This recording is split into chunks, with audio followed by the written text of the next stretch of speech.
के प्रायोजक हैं गोल्डी मसाले। नमस्कार, मैं हूं प्रदीप विश्वकर्मा और आप देख रहे हैं आज का मुद्दा। और आज का हमारा मुद्दा है, क्या होंगे चाचा भतीजा एक।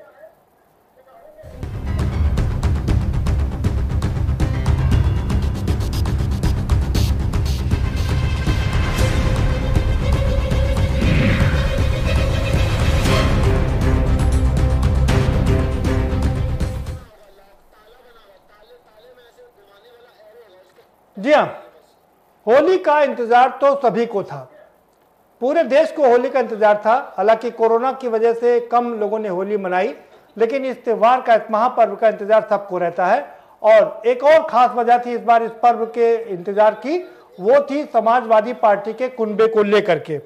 क्या सपा का कुनबा एक होगा, ये सबसे बड़ा सवाल था। पिछले कई सालों से सपा का कुनबा बिखरा हुआ नजर आ रहा था और हर बार होली के मौके पर यह कुनबा एक हो जाता है। मुलायम सिंह यादव जब सैफई में होते हैं तो अखिलेश और शिवपाल यादव एक साथ एक ही मंच पर नजर आते हैं। शिवपाल बिना बुलाए उस मंच पर चले जाते हैं।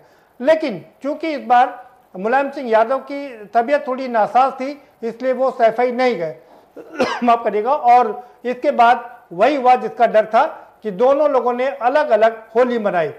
अखिलेश जहां अपने घर में होली मनाते नजर आए, तो चाचा भी अपने दूसरी जगह पर उस जगह होली मनाते नजर आए जहां पर मुलायम सिंह यादव रहते थे, उस जगह पर वो होली मनाते नजर आए।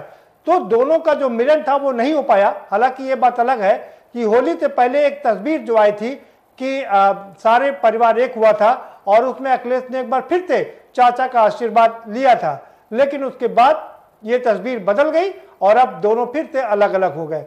शिवपाल कहने लगे हैं कि चाचा झुकने को, भतीजा झुकने को तैयार नहीं है और ऐसे में वो अपनी अलग राह पकड़ने जा रहे हैं। करीब 150 सीटों पर उन्होंने तैयारी कर ली है और 50 सीटें ऐसी हैं जहां पर वो शिद्दत से चुनाव लड़ेंगे। यानी कि अगर किसी को नुकसान होगा तो वो नुकसान अखिलेश यादव को ही होगा। सवाल ये है कि क्या अभी भी कोई गुंजाइश बची है, क्या ये कुनबा एक होगा? ये अपने आप में सबसे बड़ा सवाल है और इसी पर हम चर्चा करेंगे। हमारे साथ में खास मेहमानों का पैनल है, हम उनसे आपका परिचय कराएंगे, परिचय करा देते हैं। दरअसल हमारे साथ में दीपक मिश्रा जी जुड़ चुके हैं, प्रसपा के मुख्य प्रवक्ता हैं। बहुत स्वागत है दीपक मिश्रा जी आपका। हमारे साथ डॉक्टर R.A. उस्मानी साहब भी जुड़ गए हैं, बहुत वरिष्ठ नेता हैं समाजवादी पार्टी के, आपका भी बहुत स्वागत है उस्मानी साहब। गजराज सिंह साहब हमारे साथ जुड़ चुके हैं, कांग्रेस के बहुत वरिष्ठ नेता हैं, आपका भी बहुत स्वागत है। और अब से कुछ देर बाद एक और खास मेहमान हमसे जुड़ेंगे और हमेशा की तरह हम उनका तभी आपसे परिचय कराएंगे जब वो हमसे जुड़ जाएंगे। सीधा रुक करेंगे उस्मानी साहब का। उस्मानी साहब बताइए, क्या होगा कुनबा एक? तो एक है ही, अलग कहाँ है कुनबा? कुनबा तो विश्वकर्मा जी एक ही है जी। इसमें कोई शक की गुंजाइश तो है नहीं जी। इसमें कोई शक की गुंजाइश तो है नहीं। अगर कोई शक लग रहा हो तो आप बताइए।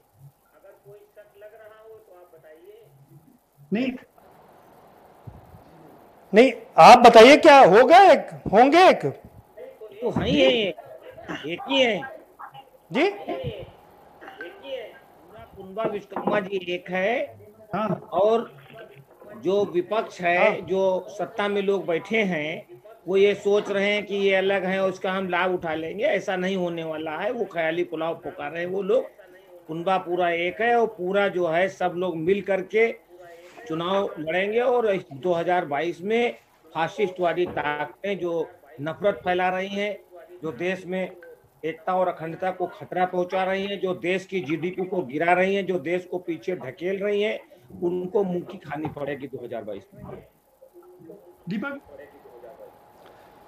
दीपक मिश्रा जी क्या कहेंगे आप? क्या आप भी उस्मानी साहब से इत्तेफाक रखते हैं क्या? उस्मान जी जो बात कह रहे हैं उससे मैं सहमत होते हुए भी कहीं न कहीं इनकी सहमति में किंतु परंतु जोड़ता हूं। यदि सब लोग एक मन एक मंच पे हो और एक साझा विरासत को बचाते के संकल्प के सांप्रदायिक शक्तियों, भाजपा और गैर समाजवादी शक्तियों से लड़ें तो आज परिणाम कुछ और होता। और समाजवादियों का जो इतिहास रहा है, आप शुरू से डॉक्टर लोहिया जयप्रकाश के जमाने से आप देख रहे हैं, लोग बंधु राजनारायण और मय के जमाने से देख रहे हैं, ये जब भी आप उलझे हैं, भिड़े हैं, चाहे वह व्यक्तिगत उलझाव का हो या आंतरिक उलझाव हो, ये चुनाव में हारे हैं। जैसे वर्तमान में इसमें स्वीकार करने में कोई हिचक नहीं है कि हम सभी विपक्ष में हैं, हम सत्ता की लड़ाई हारे हुए लोग हैं। ठीक है, अपनी जीविका, अपने प्रयास दोबारा सत्ता में और एक समाजवादी समाज के निर्माण के स्वप्न के साथ व्यवस्था परिवर्तन लेकिन कुछ न कुछ है, वरना आपको डिबेट कराने की जरूरत ही नहीं पड़ती।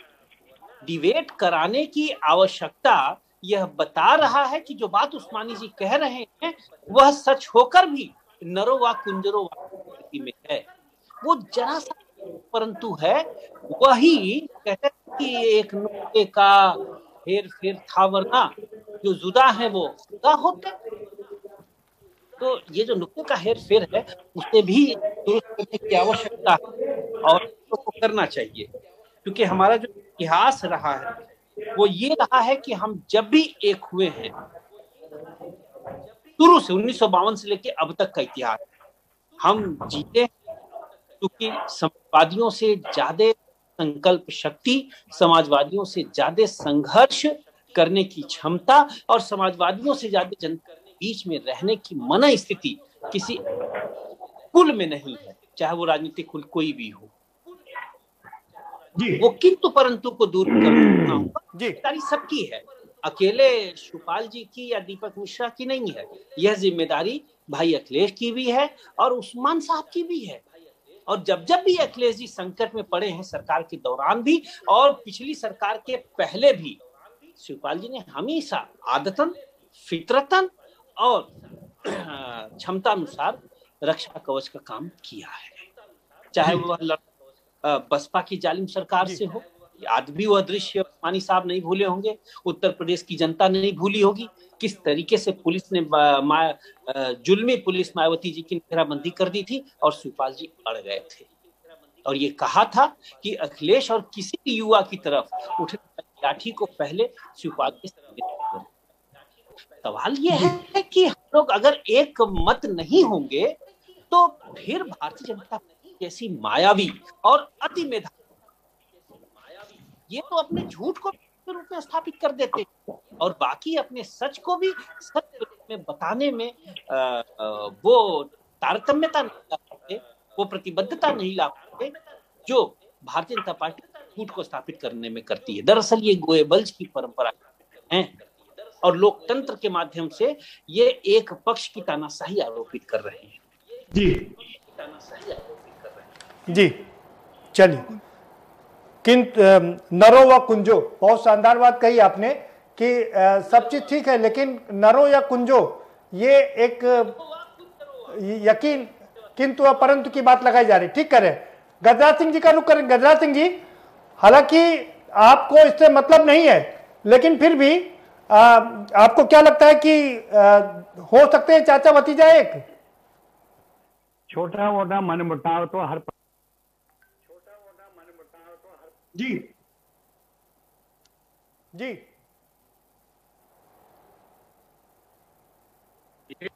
मैं ये महसूस करता हूँ क्योंकि बहुत लंबा समय मैंने भी देखा है और समाज के अंदर भी देखता हूँ इस सिस्टम को पूरे को, तो किसी न किसी स्तर पर आकर के पूरा परिवार फिर एक जरूर हो जाता है। और समय का तकाजा भी ये है कि मेरे विचार से पूरे परिवार को एक हो जाना चाहिए इस समय में, क्योंकि जो भी शक्तियां हैं जो इस समय में हिंदुस्तान के अंदर जो लोकतंत्र जो बिल्कुल एक तरह से खतरे में है, उस सबके लिए भी मैं समझता हूँ लोगों को एकत्र होना जरूर पड़ेगा, वरना हम बहुत बुरे दौर से गुजर रहे हैं। जो बंगाल का खेल देखा अभी हम लोगों ने वो बहुत अच्छा नहीं है, कहीं ना कहीं दिक्कतें जरूर महसूस हो रही हैं। हम अपने अगले वाली पीढ़ी को क्या देना चाह रहे हैं? जो हमारे पीछे जो लोग हैं, जो हमारे बच्चे हैं, हमारे पूर्वजों ने कितनी बड़े संघर्ष के साथ में इस देश की जो आजादी हासिल की, कितनी कुर्बानियों के बाद में, लेकिन जो आज मौजूदा हुकूमत है वो इस देश को बर्बाद करने पर तुली हुई है पूरी तरह से। और सब लोगों को, मैं तो कहता हूँ कि ये परिवार तो हमारा है ही, सब लोगों को एकजुट होना पड़ेगा, तभी अपने इस लोकतंत्र को हम लोग बचा पाए। जी, लोकतंत्र को तभी बचा पाएंगे। उस्मानी साहब, सुना आपने, दीपक मिश्रा जी को भी सुना आपने, गजराज सिंह जी को भी सुना आपने, क्या कहेंगे? दीपक जी कह रहे हैं कि आप जो बात कह रहे हैं वो पूरे कॉन्फिडेंस से नहीं कह रहे हैं, बल्कि नरो व कुंजो, जिस तरह से महाभारत में युधिष्ठिर ने झूठ बोला था, हालांकि झूठ नहीं बोला था, उन्होंने कहा कि वो हाथी मारा गया, नरो व कुंजो, अश्वत्थामा मारा गया, नरो व कुंजो उनको पता नहीं है वो नर है या हाथी है। तो आप उतने अच्छी तरीके से कॉन्फिडेंटली नहीं बोल पा रहे। बात प्रसपा के प्रवक्ता कह रहे हैं तो मैं उससे अपने को अलग नहीं कर रहा हूं, लेकिन जहां तक समाजवादी पार्टी के माननीय राष्ट्रीय अध्यक्ष जी की बात है, उन्होंने समय समय पर जो बयान दिए हैं और उन्होंने ये कहा है कि हम इस बार किसी बड़े दल से गठबंधन नहीं करेंगे और जो छोटे छोटे दल हैं उनको सीटें देंगे और उनसे गठबंधन करेंगे। और जो बात हुई है प्रसपा से, तो उनके लिए भी कहा वो साथ में रहेंगे। तो अब इसमें कोई बुराई नहीं है। भाई सुनिए उस्मानी साहब सवाल सुनिए। जिस तरह से अखिलेश कह रहे हैं कि वो छोटे दलों का साथ लेकर के चलेंगे, चाचा शिवपाल भी कह रहे हैं कि वो छोटे दलों को साथ में लेकर के चलेंगे, तो दो धाराएं हो गई ना। भाषा एक है, दोनों लोग एक चीज बोल रहे हैं, इसलिए निश्चित ही दोनों साथ चलेंगे और दोनों को साथ चलने में फायदा भी है। क्योंकि जैसे आप अभी प्रसपा के प्रवक्ता जी कह रहे थे कि 2012 में जब बीएसपी से मुकाबला हुआ था और बहुत तगड़ा मुकाबला था, उस सरकार में जो है नहीं कुछ चीजें कंफर्म कर लें। उस्मानी साहब सुनिए, जरा सुन लीजिए। जिस तरह से होली में अक्सर पूरा परिवार, सैफई परिवार एक नजर आता है, लेकिन ये पहली मर्तबा था कि एक साथ होली नहीं खेली गई। ऐसा होता थी कि जैसे अगर सारे लोग एक ही जगह होली खेलेंगे तो और 2-3 जगह बंटवारा हो जाएगा, यहाँ और वहाँ, तो ज्यादा लोग उस होली का लाभ लेंगे, ज्यादा लोग होली मिलन में सम्मिलित होंगे, ज्यादा लोगों को आशीर्वाद। उस्मानी साहब भरमाने की कोशिश कर रहे हैं।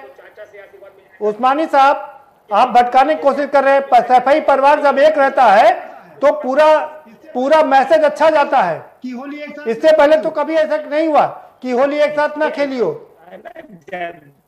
हर चीज में इम्प्रूवमेंट हो रहा है, हर चीज में। ऐसा तो है नहीं कि जैसे कोई एक काम है तो वही बार बार किया जाए, उसको आगे बढ़ाया जाता है, ये चीज है। और जैसे अब हम लोग भी विचार कर रहे हैं कि 2014 में लोकसभा हारे, 2017 में विधानसभा हारे, 2019 में फिर लोकसभा हारे, तो इस पे गहन पार्टी जो है समीक्षा कर रही है। नहीं, अच्छी बात है, गहन समीक्षा करनी भी चाहिए। नहीं, अच्छी बात है, गहन समीक्षा करनी भी चाहिए। जनता सुनिए, आम आदमी के मन में कुछ सवाल है, सुन लीजिए, और समाजवादी पार्टी के जो समर्थक हैं उनके मन में भी बहुत सवाल है। सवाल नंबर 1, होली के मौके पर पूरा परिवार एक हुआ। होली से पहले अखिलेश ने चाचा के पैर छुए, बहुत अच्छा मैसेज गया, लोगों ने इसकी बहुत प्रशंसा की। लेकिन अखिलेश ने जो फोटो ट्वीट किए उसमें से चाचा नदारत थे। हम ट्वीट कर नहीं पाते हैं। देखिए विश्वकर्मा जी, हम जमीन के नेता हैं और जमीन पे काम करते हैं। ये ट्विटर हम चलाते नहीं है ना, हम इसको देख पाते हैं। जहां तक मेरा मानना है कि दोनों लोगों का आपस में जो सामंजस्य है, वो दोनों लोग एक दूसरे का सम्मान करते हैं। वो छोटे हैं तो छोटे का सम्मान, वो बड़े हैं तो बड़े का आदर है। नहीं ये बात ठीक, चलिए, नहीं ये बात ठीक है, सम्मान आज भी करते हैं। जब ये दोनों की महानता है, जब भी अखिलेश मिलते हैं तो चाचा के पैर जरूर छूते हैं। अब एक सवाल ये भी बता दीजिए, होली से पहले पैर छुआ था लेकिन होली एक साथ नहीं मनाई, अलग अलग होली मनाई, और इस बार धरती पुत्र भी वहां पर नहीं थे। क्या मैसेज दिया जा रहा है इससे? हो रही है तो हम लोग उसका चिंता कर मैं रहे हार जीत मैं हार जीत की बात नहीं कर रहा हूं उस्मानी साहब, मैं सिर्फ ये जानना चाह रहा हूं, अखिलेश जी सफाई में अपने घर में होली मनाते रहे। उस्मानी साहब सीधा सवाल सुनिए, सीधा जवाब दीजिए। अखिलेश जी अपने घर में होली मनाते रहे सफाई में, शिवपाल जी वहां होली मनाते रहे जहां धरती पुत्र मनाते थे गेस्ट हाउस में, इसके क्या मतलब निकाले जाए?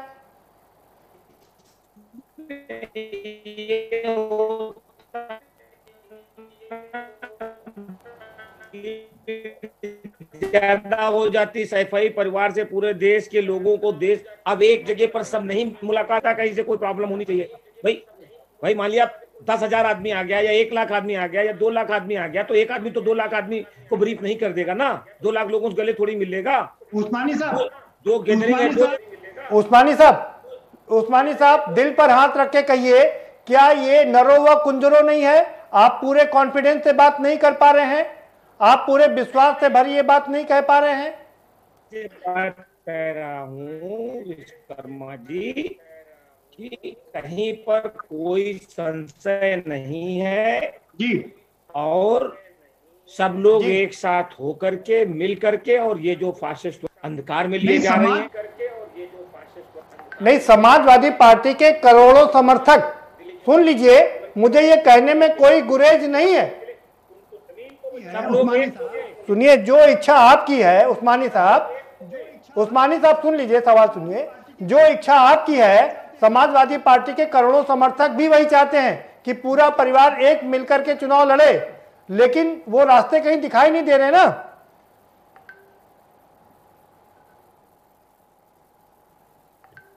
नहीं, देखिए रास्ते तय हो गए हैं, वो सब अंडरस्टूड बात है, वो बात हो गई है दोनों लोगों की। देखिए आप इससे पहले भी देख चुके हैं, और वो सब लोग एक होकर सीटें तय हो गई और सब मिल के लड़ेंगे, आप देखना।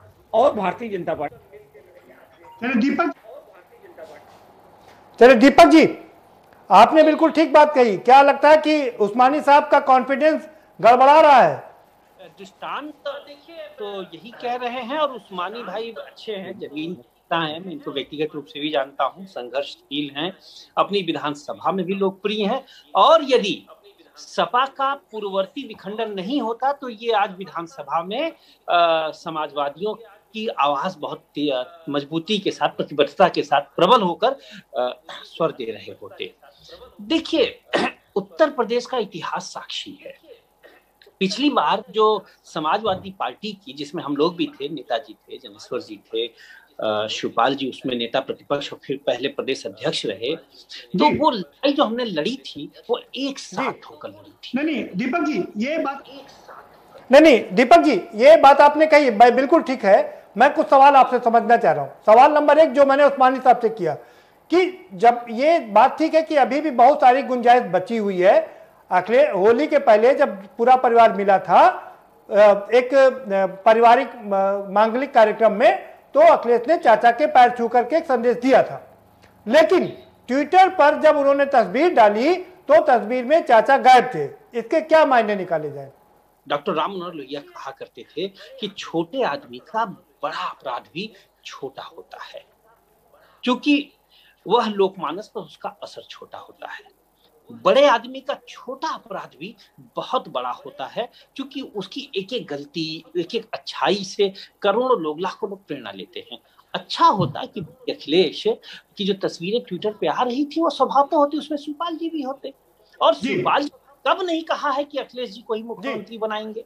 याद करिए, जब पूरी नौकरशाही, तब अखिलेश जी मुख्यमंत्री थे और घेर लिया था, तो वह शिवपाल जी थे जिसने प्रेस कॉन्फ्रेंस करके कहा कि अखिलेश की ओर उठने वाली उंगली को सावधान रहना होगा।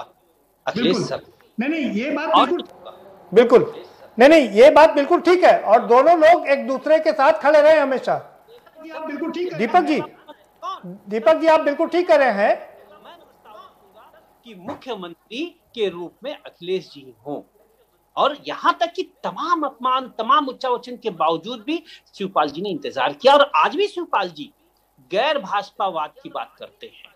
नहीं दीपक जी, ये सब बात तो ठीक है कि आप अखिलेश जी के कद को अवमूल्यित करती हो। दीपक जी ये सारी बात ठीक है, लेकिन सवाल यह उठता है कि जब दोनों तरफ ही आग लगी हुई है, दोनों तरफ एक मिलना चाहते हैं, तो फिर सफाई की जो होली सबसे मशहूर होली थी वो अलग अलग क्यों कर रहे थे? वो लोग शिवपाल जी को भी बुलाते और एक सुंदर दृश्य प्रस्तुत करते। जी जी, अच्छा होता।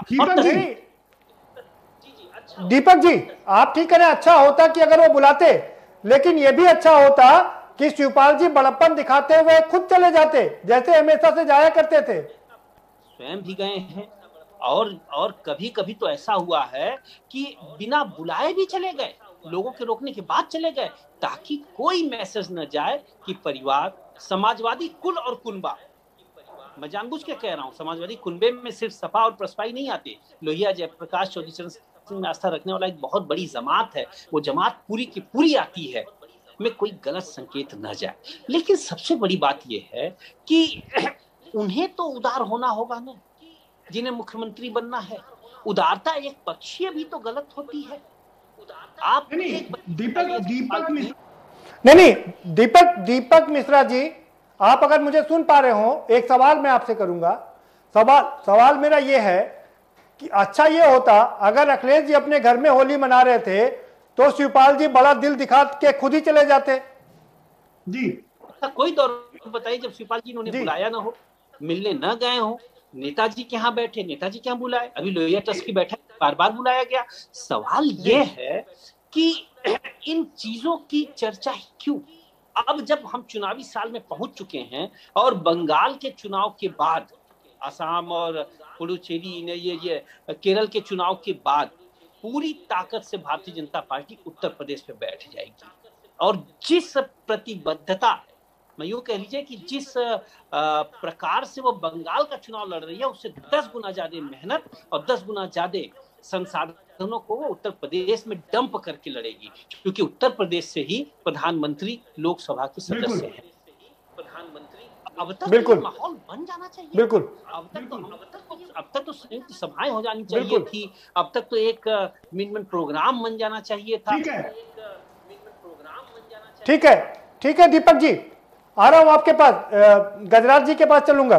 गजराज जी, दीपक जी कह रहे हैं कि अब तक तो माहौल बन जाना चाहिए था, खाली ये सपा और प्रसपा कोई एक नहीं होना था, बाकी लोगों को भी एकजुट होना था। गजराज जी कि जो मौजूदा हालात में जो देश की परिस्थितियां हैं वो बड़ी विडंबनात्मक रूप में है कि जो बंगाल का चुनाव हम देख रहे हैं, जहां लोकतंत्र को बिल्कुल ध्वस्त कर दिया गया है, उन सब को देखते हुए उत्तर प्रदेश के अंदर तमाम लोगों को एक साथ इकट्ठा होना पड़ेगा और इन फासिस्टवादी ताकतों के खिलाफ मजबूती के साथ लड़ना पड़ेगा, तभी हम इन लोगों को उखाड़ फेंकेंगे यहाँ से। गजराज सिंह जी कैसे एक होंगे? गजराज सिंह जी कैसे एक होंगे? वेस्ट नहीं, दीपक जी आ रहा हूं आपके पास। गजराज जी, वेस्ट बंगाल में चुनाव हो रहा है और कांग्रेस लेफ्ट एक साथ थर्ड फ्रंट बना करके चुनाव लड़ रही है, आप वेस्ट बंगाल में ही एक नहीं हो पा रहे हैं, यूपी में कैसे एक होंगे? बहुत कुछ सिखाती हैं जी, चुनाव के बाद में बहुत कुछ देखने को मिलेगा और बहुत जितने भी जो भी पार्टियां हैं वो सभी इसके ऊपर कुछ ना कुछ विचार जरूर करेंगी। जो देखने में आ रहा है बंगाल के बाद में उत्तर प्रदेश के अंदर इन ताकतों का पूरा जमावड़ा रहेगा, क्योंकि प्रधानमंत्री का रास्ता वो उत्तर प्रदेश से ही खुलता है, यहीं से होकर के जाता है। लिहाजा 2022 के चुनाव के लिए वो लोग हर तरह के हथकंडे अपनाने की कोशिश करेंगे।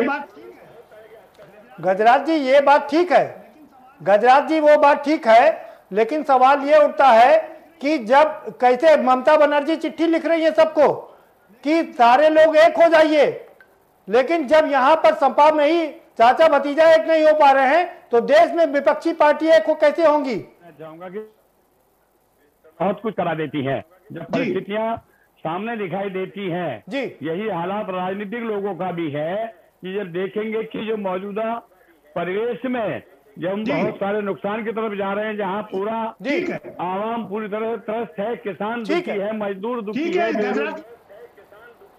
ठीक है गजराज जी, आएंगे आपके पास में, वक्त एक ब्रेक का चला है, एक ब्रेक लेंगे और ब्रेक के पर आएंगे तो चर्चा के सिलसिले को आगे बढ़ाएंगे। सवाल यही है कि वेस्ट बंगाल में जब पार्टियां एक नहीं हो पा रही हैं, यूपी में भी जब चाचा भतीजा एक नहीं हो पा रहे हैं, तो पूरे देश की विपक्षी पार्टियां एक होकर के कैसे भारतीय जनता पार्टी का मुकाबला करेगी, ये अपने आप में सबसे बड़ा सवाल है। और इसी सवाल पर चर्चा को आगे बढ़ाएंगे, लेकिन एक छोटे से ब्रेक के बाद।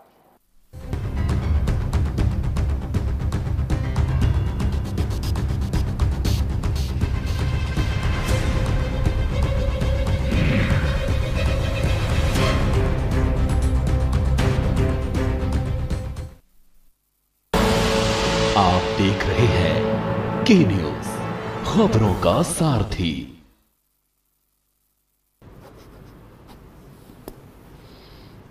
नमस्कार। हमारे देश के वैज्ञानिकों ने काफी मेहनत के बाद कोरोना वैक्सीन बनाई है। कुछ लोग ये वैक्सीन लगवाने से डर रहे हैं। मैं उन्हें बताना चाहता हूं कि ये वैक्सीन पूरी तरह से सेफ है। मैं खुद एक शुगर का मरीज हूं और मेरे माँ बाबूजी काफी बुजुर्ग हैं। मैंने ये वैक्सीन खुद भी लगवाई है और अपने माँ बाबूजी को भी लगवाई है। ये वैक्सीन पूरी तरह से सुरक्षित है। इसलिए मैं आपसे अपील करना चाहता हूं कि अगर आप वैक्सीन लगवाने के लिए एलिजिबल हैं तो वैक्सीन जरूर लगवाइए। सभी सरकारी केंद्रों में ये वैक्सीन बिल्कुल मुफ्त है। मुझे आपकी सुरक्षा की बहुत चिंता है। अब कोरोना की वैक्सीन आ गई है। अगर अब भी हम वैक्सीन ना लगवाएं और हमें कोरोना हो जाए तो ये तो ठीक नहीं होगा ना। तो अगर आप वैक्सीन लगवाने के लिए एलिजिबल हो तो तुरंत जाकर वैक्सीन लगवाओ। और एक ज़रूरी बात, वैक्सीन लगवाने के बाद भी मास्क पहने, बार बार हाथ धोएं और सोशल डिस्टेंसिंग का पालन करते रहें। जय हिंद।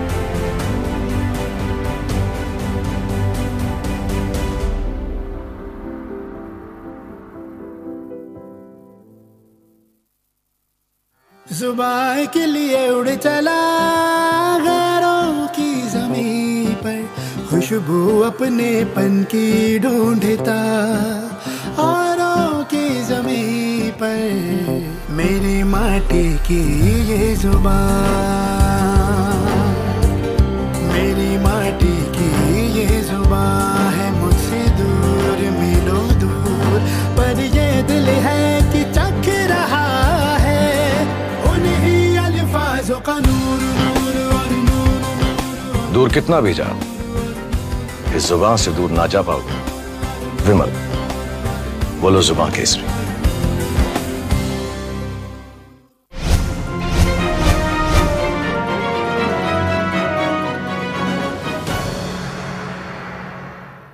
खुदी को आजमाया है तो ये अंदाज आया है, खुदी को आजमाया है तो ये अंदाज आया है। तुम में भी मैं हूं, शुद्ध प्लस पान मसाला।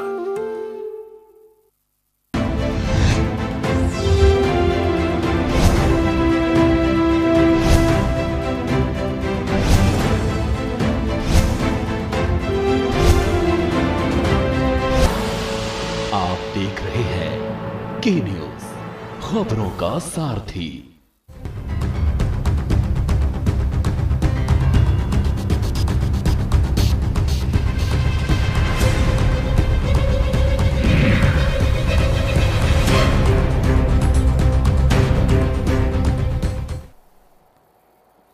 ब्रेक के बाद आपका स्वागत है और सभी मेहमान हमारे साथ जुड़े हुए। एक और खास मेहमान हमारे साथ जुड़ चुके हैं।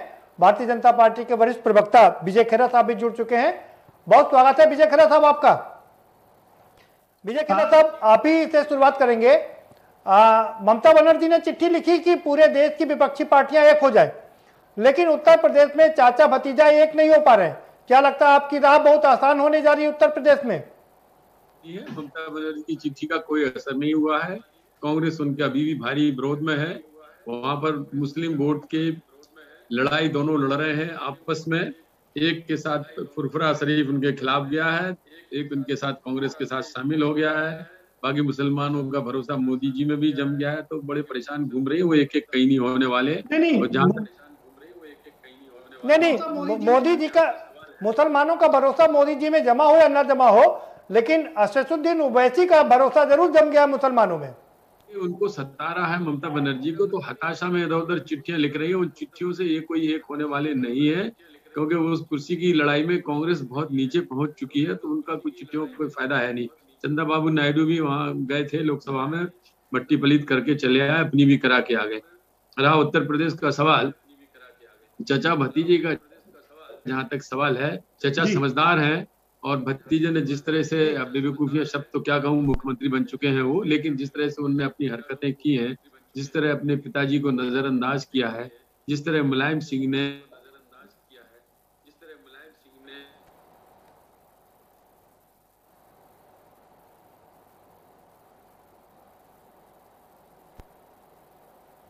करने पर भी उन्होंने माना नहीं। उसके बाद पूरे प्रयास किए दोनों इकट्ठे हो जाएं। दो चचा थे उनके, बल्कि तीन ही गए, राम थे, एक और चचा थे आजम खान जी, वो भी चचा ही थे। अब आजम खान ने भी समझाया, दुनिया ने समझा लिया, उनकी समझ में आया नहीं था। तो अब क्या समझ में आएगा, अब बचा नहीं कुछ। अब लड़ाई किस चीज की, दोनों मिल जाए तो और अलग हो जाए तो।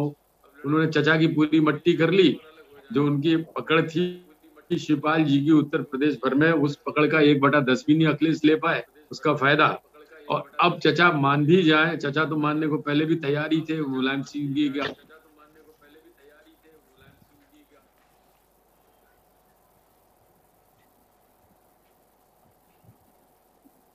तो पता ही है, वो धक्का लगवा दिया गया। धक्के तो बचे थे, आपको याद होगी वो घटना। बिल्कुल बिल्कुल। अब इस तरह जो बिल्कुल बिल्कुल खेरा साहब ना बोले खेरा साहब, आरोप आप पर भी लग रहे हैं, आरोप आप पर ये लग रहे हैं, आपकी पार्टी पर ये लग रहे हैं कि आप दोनों को एक होने नहीं देना चाहते, और इसका सबसे बड़ा कारण प्रोफेसर राम गोपाल है। आपने राम गोपाल जी को इतना दबाव में ले रखा है कि वो दोनों को एक नहीं होने दे रहे। ये लोगों की बातें, मेरी बात नहीं है ये जी। है कि राम गोपाल जी नहीं होने दे रहे हैं, लेकिन उसमें हमारा हाथ नहीं है। राम गोपाल जी शुरू से ही चिढ़ते हैं। एक्चुअली अगर हम होते उस पार्टी में तो हम नहीं, आपका हाथ नहीं है सर। आपके पास जो एजेंसीज है ना, उनका हाथ है, सीबीआई, ईडी। कि इस पार्टी का पूरा जितना मतलब सीन है, उसके खलनायक अगर कोई है तो राम गोपाल जी ही खलनायक है। परिवार के भी खलनायक है, पार्टी के भी खलनायक। आप जरा विजय खेरा साहब, क्या बात है कि मायावती जी मायावती जी आप ही की भाषा बोल रही हैं, और दूसरा राम गोपाल जी भी आप ही की भाषा बोल रहे हैं। इसलिए कि भाई सब लोग जानते हैं, जो अखिलेश की प्रशंसा करेगा, जो अखिलेश के साथ जाएगा, जनता उसको सबक सिखा देगी।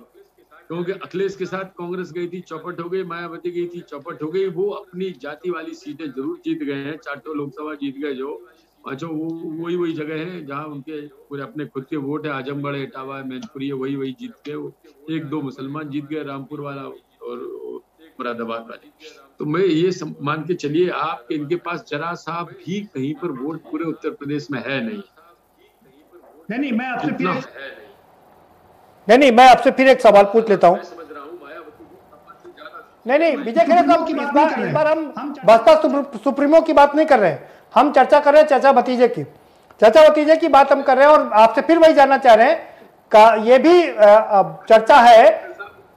एक सिंह के परिवार की तो बुआ जी को कैसे छोड़ सकते हैं? वो चर्चा तो बुआ जी के परिवार की है। वो चाचा भतीजे बुआ, ये बात ठीक है, लेकिन बुआ जी आजकल किनारे हो गई ना, वो इस फैमिली की सदस्य नहीं है, परमानेंट नहीं है। वो तो पार्ट टाइम की थी ना, परमानेंट नहीं है।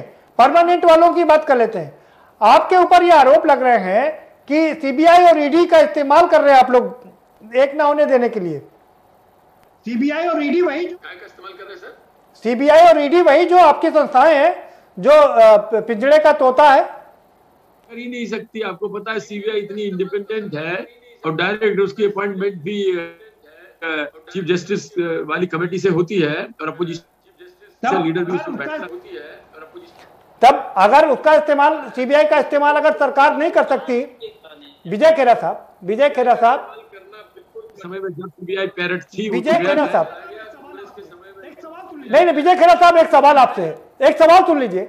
अगर सीबीआई का इस्तेमाल सरकार नहीं कर सकती, पार्टी नहीं कर सकती, सरकार नहीं कर सकती, तो आप लोग क्यों आरोप लगाते थे 2014 से पहले कि सीबीआई का इस्तेमाल कांग्रेस अपने स्वार्थ के लिए कर रही है। आप लोग इसके लिए आंदोलन भी करते थे। एकदम वाजिब प्रश्न है, लेकिन सवाल ये है कि उस समय ही जब सुप्रीम कोर्ट ने ये लिख दिया था CBI is a parrot of government, तोता है सरकार का, उसके बाद से हालात बदल गए।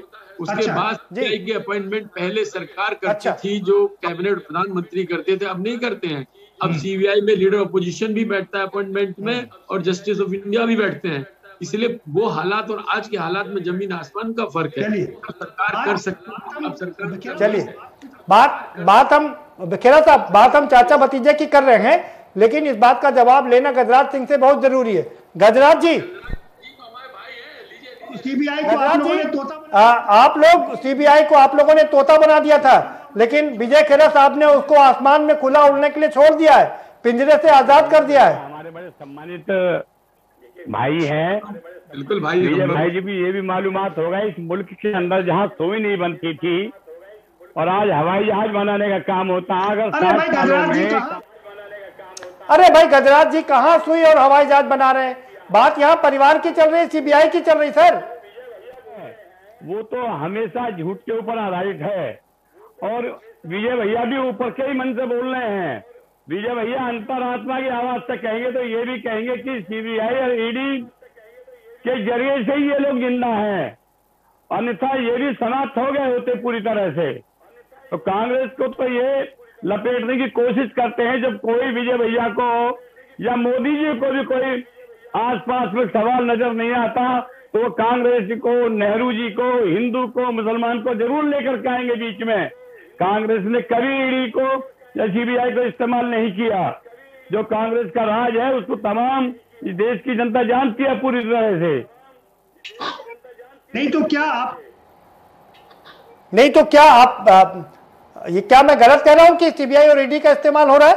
लोग ये कह रहे हैं किसी जो बच्चा पेट में है किसी औरत के, अगर आप आवाज लगाकर कहेंगे कि बताइए क्या पोजीशन है, तो वो भी कहेगा कि सीबीआई और ईडी का इस्तेमाल मौजूदा हुकूमत कर रही है। बताइए भाई खेरा साहब, वो तो कह रहे हैं कि पेट में जो बच्चा है, खेरा साहब वो तो कह रहे हैं कि पेट में जो बच्चा है वो भी बोल देगा कि नहीं आप लोग गलत कर रहे हैं। ये कह रहा हूँ अगर चाहे भी सरकार चाहे किसी की भी आ जाए, अब सीबीआई का इस्तेमाल करना इस तरह से संभव नहीं है।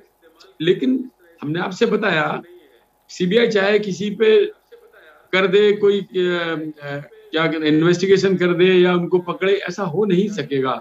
हाँ, अगर किसी ने गलतियां की हैं, अब जैसे आजम खां है, वो तो सीबीआई नहीं है, वहाँ क्या 85 केस उनके ऊपर रजिस्टर्ड हो गए एक के बाद एक, फटाफट तो उन्होंने जमीनें लूटी, कब्जा किया सरकारी, प्राइवेट। ठीक है, नहीं ये बात ठीक है सर, मैं वापस अपने मुद्दे पर आता हूँ। ठीक है विजय खेरा साहब, मैं वापस अपने मुद्दे पर आ रहा हूँ। सीबीआई और ईडी से हट करके वापस चल रहे हैं उस्मानी साहब के पास। उस्मानी साहब, ये चर्चा आम है कि इसका जो रोड़ा है वो प्रोफेसर राम गोपाल है, ये कितनी सच्चाई है इसमें और कितना झूठ है, आप ही बता दीजिए। आम ही प्रोपोगंडा करना है जी, विपक्ष के लोगों को तो झूठे सच्चे आरोप लगाने हैं। जब कहीं पे कोई अनबन नहीं है, कोई तोड़फोड़ नहीं है, परिवार एक हो चुका, एक साथ सब लोग रहेंगे। अब ये बात आई कहाँ से कि वो अलग है? ये तो जब चुनाव होगा तब पता लगेगा। लेकिन आज की स्थिति ये है उस्मानी साहब 19 के चुनाव में भी पता लग गया था, आप ये क्यों भूल रहे हैं? 19 के चुनाव में ये कहा जा रहा था अगर दोनों मिलकर एक साथ चुनाव लड़े होते कम से कम 10 सांसद और होते लोकसभा में। 2014 का लोकसभा का चुनाव, मैं 2019 की बात कर रहा हूँ सरकार। हम 3 चुनाव हारे हैं, हम सब हम सोच रहे हैं, हम लोग विचार कर रहे हैं, मंथन कर रहे हैं कि ऐसा क्यों हुआ और उस भाई कितना सोचेंगे उस्मानी साहब? 2014 से आप तक 2020 तक आप लोग सोच रहे हैं, 6 साल हो गए, अभी तक आप सोच नहीं पाए। अरे भाई, एक गलती होती, 2 गलती होती, 3 गलतियां हो गई, अब सुधार हो जाएगा, चौथी गलती नहीं होगी जी। अब बिल्कुल कतई इस कंफ्यूजन में कोई ना रहे कि कोई चौथी गलती होगी। इस बार जो है सभी जो एक समान विचारधारा वाले जो दल हैं वो सब दल एक साथ मिल करके, और जो हम लोग छोटे छोटे दलों से, जो माननीय हमारे राष्ट्रीय अध्यक्ष जी हैं यशस्वी पूर्व मुख्यमंत्री श्री अखिलेश यादव जी, वो छोटे छोटे दलों से करेंगे। जो बड़े दल हैं जिनका नाम अभी खेड़ा जी ले रहे थे, वे आप ले रहे थे जी, बीएसपी और कांग्रेस, नाम देने से क्यों डर रहे सर? हम लोग कोई चोरी थोड़ी नहीं कर रहे, खाली चर्चा कर रहे हैं।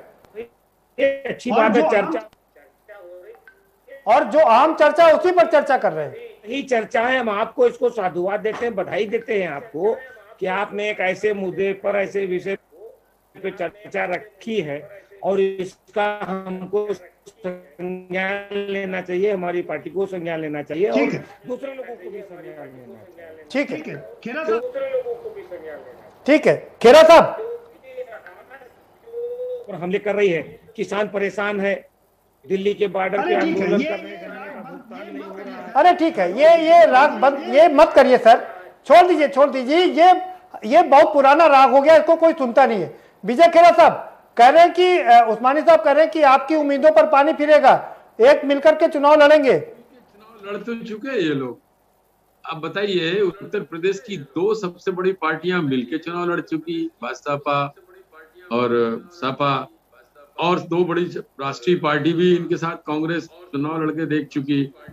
चलिए, कांग्रेस ने तो खुद ही अपनी कब्र खोदी ना। इनको क्या जरूरत थी लालू यादव से मिलने की, इनको क्या जरूरत थी सपा से मिलने की? आप राष्ट्रीय पार्टी थे, आपका वजूद है सैकड़ों साल से, आप उन छोटी छोटी पार्टियों से कुर्सी के लालच में मिल के अपने आप को खत्म कर लिया, संगठन खत्म कर दिया। छोटी पार्टियों से अपने आप को खत्म कर लिया। नहीं तो छोटी छोटी पार्टियों से ना मिले तो क्या करें सर? आपका इतना भय है, आपका इतना खौफ है, किससे मिलकर चुनाव लड़े? चाहिए क्योंकि जमीन से जुड़ी हुई पार्टी रही है। आखिर गांधी नेहरू का नाम इनके पास है उस जमाने से। ये बात और है, मोदी बहुत बड़े नेता उभर के आए हैं, तो उनके आगे सब बोलने पड़ गए कांग्रेस, वो एक अलग बात है। लेकिन इनको अपनी पार्टी की साख गंवाना नहीं चाहिए थी गुंडे पार्टी के साथ मिलके। दोनों लोगों को जनता समझ चुकी थी कि गुंडियाई पार्टी है, गुंडे पालती है, चौथी वसूलती है, हफ्ता वसूलती है, लोगों को तंग करती है। ठीक है, ठीक है, ठीक है, दीपक जी का रुख करते। वो पोल खुली गई। नहीं आ रहा हूँ। जो इन्होंने अपनी समांतर सरकार बना रखी थी इनकी पार्टी ने, एक रिपोर्ट जो लिखी नहीं जाती थी बिना सपा के अध्यक्ष के पूछे बिना, इसका प्रमाण हमको मिल गया था मुजफ्फरनगर में जब वो केस हुआ था। रातों रात एसपी को ट्रांसफर किया गया था। तो इस तरह से सरकार जो चलाई तो वो बर्बाद हो गई जी। ठीक है, ठीक है विजय खेरा साहब, ठीक है, जरा इकट्ठे होंगे बात बिल्कुल ठीक कह रहे हैं। हाँ, इकट्ठे होंगे तो और बर्बाद हो जाएंगे। आपने एक प्रमाण दे दिया था। दीपक मिश्रा जी कह रहे हैं खेरा साहब कि सपा और बसपा 26 साल बाद मिलकर के चुनाव लड़े, और ये नारा जब गूंजा था, मिले मुलायम कांसीराम हवा में उड़ के जय श्री राम, उसके बाद दोबारा 26 साल बाद मिले, लेकिन उसको भी उस धार को भी कुंद कर दिया भाजपा ने। और ऐसे में कैसे चुनाव जीतेंगे आप दोनों? अपनी विकृतियों और अपनी विसंगतियों से ही इसकी स्थिति वेल मछली जैसी होगी। जैसे वेल मछली अपने को बहुत भारी भरकम बना लेती है, और जैसे ही समुद्र का पानी कम होता है वो उसी वेग में फंसकर अपनी जान गंवा बैठती है। कांग्रेस ने जितना 60 दशकों में लूटा होगा, झूठ बोला होगा, देश को दिग्भ्रमित किया होगा, उतना भाजपा ने तो 7 ही साल में कर दिया। उदाहरण के तौर पे एक बड़ा उदाहरण देता हूँ। हम खेरा साहब को सुन रहे थे, बड़े ध्यान से, विद्वान व्यक्ति हैं, सज्जन व्यक्ति हैं, लेकिन पता नहीं क्यों इनके ही शब्द, इनकी भावभंगिमा का साथ नहीं दे रहे थे। जैसे शरीर कुछ कर रही हो, आत्मा कुछ कर रहा हो। उदाहरण के तौर पर इन्होंने कहा कि कांग्रेस को राष्ट्रीय पार्टी छोटी छोटी पार्टियों के साथ हाथ मिलाने की क्या जरूरत थी। मान्यवर सबसे बड़ा छोटी छोटी पार्टियों का जो गठजोड़ है, जिसको एक समय में मुस्कुराते हुए अटल जी ने भी भानुमति का कुनबा कह दिया था, वो तो स्वयं आपके साथ है। दूसरी बात, कांग्रेस ने सीबीआई को, ईडी को सिर्फ पैरट बनाया था, आपने तो पपेट बना दिया। तीसरी सबसे बड़ी बात है, जो एफडीआई कांग्रेस के दौर में देशद्रोह का प्रमाण पत्र होती थी, स्वदेशी आंदोलन के विरुद्ध एक सिंहनाद होती थी, मतलब कहा जाता था कि स्वदेश को कुचल रही है भारतीय कांग्रेस। आपने तो उसको नहीं दीपक जी, हम ईडी और सीबीआई पर बात नहीं करेंगे, वापस अपने मुद्दे पर आ रहे हैं। आपको लगता है कि जब सपा और बसपा मिलकर के भी भाजपा के विजयी रथ को नहीं रोक पाई, ऐसे में अगर दोनों कुनबा एक नहीं हुआ, चाचा भतीजे एक नहीं हुए, तो क्या होगा? कह रहा हूं, मैंने समाजवादी पार्टी में भी बड़े बड़े पदों पे काम किया है। प्रगतिशील समाजवादी पार्टी में मुख्य प्रवक्ता हूं और बौद्धिक सभा का अध्यक्ष हूं। इन्हीं पदों पे सपा में भी था।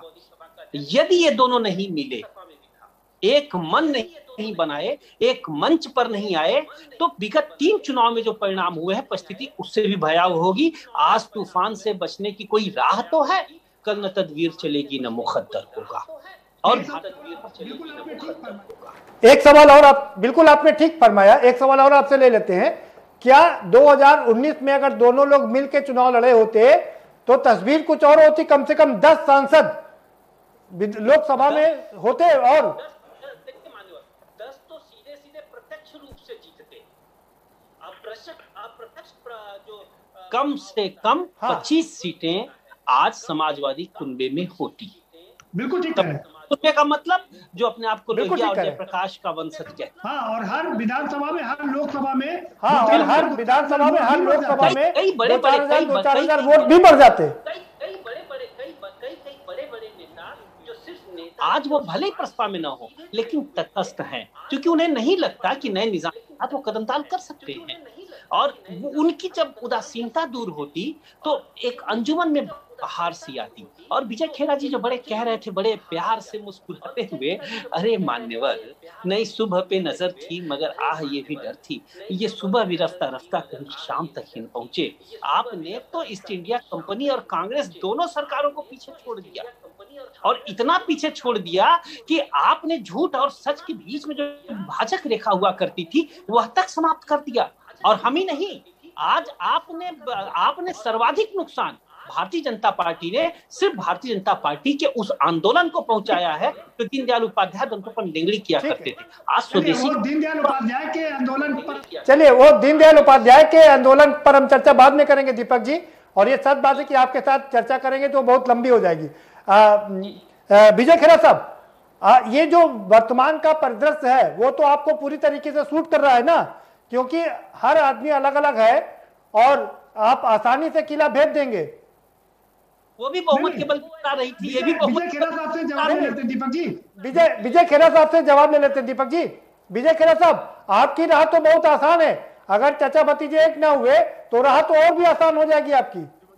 या तो वोट बैंक बिखर जाएगा, मुस्लिम वोट बैंक भी बिखर जाएगा। बड़ी बात ये है कि जो जनता विकास के लिए तरस रही थी, उस विकास में भारतीय जनता पार्टी की सरकारें बहुत आगे निकल गई। विजय खेरा साहब कहाँ बात कर रहे हैं विकास की?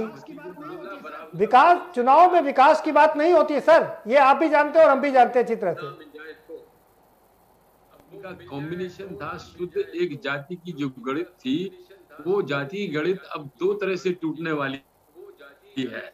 एक तो इस तरह से इनकी टूटने वाली है कि विकास के कारण इन लोगों को रास्ता नहीं मिलेगा, जनता समझ गई कि इनके साथ विकास हो नहीं सकता। दूसरी बात है, इस बार जो मेरा गणित है, जो नाराज जो मुस्लिम है वो कांग्रेस की तरफ जाएगा, ऐसा मैं महसूस करता हूँ। सपा में नहीं रहेगा, क्योंकि सपा के साथ जुड़ाव करके अपनी बर्बादी सामने देख रहा है, सामने अपनी बर्बादी देख रहा है, इसलिए माइनॉरिटी वोट मायावती अपनी बर्बादी। नहीं खेरा साहब अगर अल्पसंख्यक कांग्रेस की तरफ चला जाएगा तो आपने जो असदुद्दीन ओवैसी को आगे बढ़ाया है उसका क्या होगा? तो बड़ी आश्चर्य की बात है। यही है सर, मैं तो चर्चाओं पर चर्चा करता हूँ। अरे चर्चा यही है सर, मैं तो चर्चाओं पर चर्चा करता हूँ। हैदराबाद में हैदराबाद का नगर निगम का चुनाव तो 50 साल के बाद ऐतिहासिक चुनाव हुआ है, मतलब जहाँ पर हम बराबरी का सौदा ले, अरे ये तो आगे सीटें सबकी ले आए हैं। ये तो मोहब्बत की लड़ाई थी सर ना, ये तो मोहब्बत की लड़ाई थी सर ना, मोहब्बत में लड़ाई होती है, थोड़ा सा दिखाया जाता है। हमें कैसे कह सकते हैं, ये सवाल ही नहीं उठता, ये तो कुछ भी नहीं उठता है।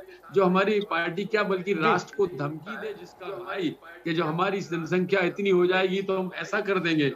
क्या भारतीय जनता पार्टी जो घोषित कर देंगे केंद्र में तो आपकी सरकार है। राष्ट्रीय पार्टी है, वो कभी ओबीसी की ये बातें बर्दाश्त कर सकती है, लेकिन ओबीसी जो कर रहे हैं वो ये इसलिए कर रहे हैं कि वो जान रहे हैं कि मुसलमानों का हित साफा नहीं कर पाई, मुसलमानों का हित अगर नहीं कर पाई, इसलिए वो रास्ता ढूंढ रहे हैं मुसलमान उनके पास आ जाए।